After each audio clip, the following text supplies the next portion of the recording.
كتاب شمس المعارف. قبل ما نبداو القصه ديالنا ناخذ شي معلومات على هذا الكتاب، شنو هو، شكون الكاتب ديالو. المهم، الكتاب كيقولوا عليه اخطر كتاب في السحر في التراث العربي، وكيخاف منه بزاف ديال الناس. هذا الكتاب كينسبوه لواحد العالم قديم سميتو احمد البوني، عاش في القرون اللي فاتت وكان مهتم بعلم الحروف والاسرار الروحانيه. مهم مرة وانا كنقلب في الانترنت وبديت كنقرا معلومات عليه، كيتحوي على طلاسم ورموز غريبة، جداول فيها حروف وارقام، كيقولوا عليها علم الحروف. فيه طرق للتواصل مع الجن حسب المعتقدات الشعبية، أدعية وتعويذات، بعضها منسوب بشكل غير صحيح للدين والعياذ بالله. وسمعت حتى باللي وقريت حتى باللي بزاف ديال العلماء حذروا منه وكيعتبروه خطير، حيت فيه خلط بين الدين والسحر. يعني كيكون فيه القرآن الكريم والعياذ بالله مكتوب بالمقلوب. بقيت غير كنقرا، ولكن الفضول شدني ومشيت نقلب واش فيه شي نسخة. لقيت فعلا فيه نسخ في البي دي اف منتشرة بزاف، كيقولوا راه ماشي اصلية. حيت الحقيقية هي حيت الحقيقة هي شمس المعارف ماشي كتاب واحد فقط، ولكن فيه نسخ متعددة ومختلفة، وما كاين حتى تأكيد شكون فيهم هو. نبداو القصة ديالنا. هاد الحكاية بدات في واحد النهار عادي، ولكن النهاية ديالها صراحة ما كانتش عادية نهائيا. كنت خارج كنتمشى بلا هدف حتى وصلت لواحد السوق قديم في واحد الحي شعبي، بلاصة عامرة بحوايج قدام، كتب صفراء، حوايج اللي باين عليهم داز عليهم الزمن. صراحة انا كيعجبني نمشي بحال هادوك البلايص، كيجذبوني. شدني واحد الراجل كبير في العمر، كان جالس بوحدو حاط قدامه شويه كتب مغبرين. قال لي واش كتحب الحوايج اللي فيهم اسرار؟ ضحكت وقلت ليه بحالاش. خرج لي كتاب ملفوف في طوب قديم وحلو بشويه، بان العنوان مكتوب فيه شمس المعارف الكبرى.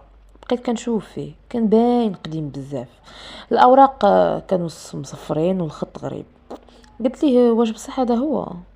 حيت صراحه كان شادني الفضول السنين هذه، وكنت كنقلب عليه، وكنت متاكد باللي دوك النسخ اللي كاينين في الاي بي دي اف ماشي حقيقيه.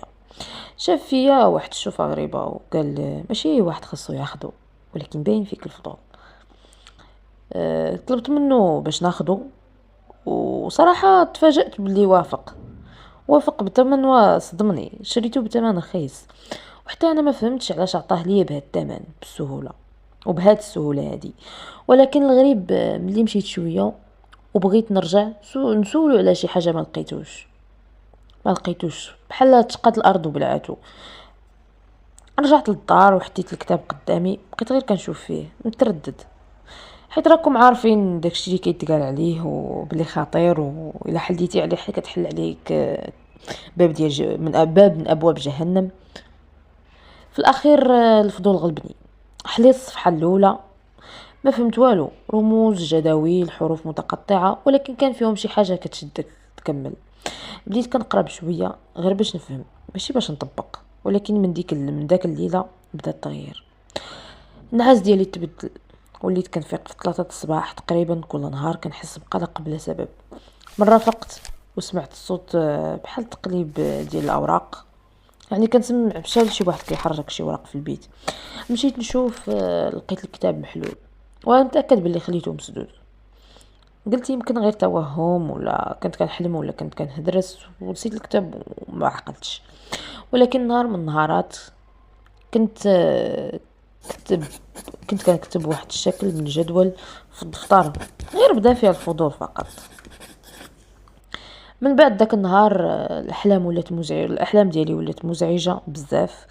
كنشوف نفس الحلم كيتعاود، واحد الظل كيبان في الحلم ديالي وكيتقرب مني كل مره. الاخطر الوقع في واحد الليله فقت ولقيت راسي جالس في الكرسي، والكتاب محلول قدامي والورقه عامره بالرموز، وانا ما عقلتش شكون كتبهم. يدي كانت كترعد، حاولت نقنع راسي باللي غير حلم، ولكن كلشي كان حقيقي، يعني كلشي قدامي. هنا خفت هنا خفت بصح، حبست كلشي، سديت الكتاب وحطيته بعيد. ولكن ما سالاش، ما سالاتش داك الشيء. حتى وانا ما كنقراش بقى التاثير، اصوات خفيفه بالليل، احساس باللي شي حد كيتفرج فيا، والكتاب كيتحل برا بوحدو. في الاخير ما بقيتش تحملت، خديت الكتاب وخرجت به بعيد وخليته في واحد البلاصه ما يرجعش ليا. دازت الايام ومن بعد رجعت حياتي عاديه بشويه بشويه، ولكن حتى لدابا كنفيق مرات في 3 ديال الصباح، وبحال اللي كنسمع نفس الصوت تقريب ديال الاوراق، وبزاف ديال الهلاوس كتجيني بالليل. صراحه مازال مريض، ومازال ليومنا هذا ما كنرتاحش في النوم ديالي. غتقولوا لي سير عند شي راقي، مشيت، ولكن لا مازال على نفس الحال. الحاجه اللي تعلمتها ماشي كل حاجه قديمه خاصها تفتح، وماشي كل سر خاصو يتعرف. بعض المرات الفضول ديالنا كيخرج علينا وكنجيبوها غير في راسنا.